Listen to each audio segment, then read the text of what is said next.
नमस्कार, माझं नाव गौरव नाकील. Financial clinic अकॅडमीमध्ये गेल्या 2 दिवसापासून मी फायनान्शियल रिस्क ॲडवायझरचं 2 दिवसाचं ट्रेनिंग कंप्लीट केलं आहे.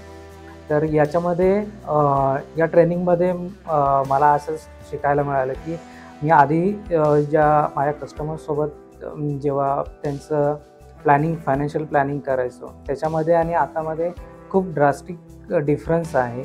जसं की नीड बेस त्यांचं कस्टमरचं प्लॅनिंग करणं गरजेचं आहे. त्यांच्या रिस्क वेगवेगळ्या प्रकारच्या असतात, त्या ॲनालाइज कराव्या लागतील आपल्याला.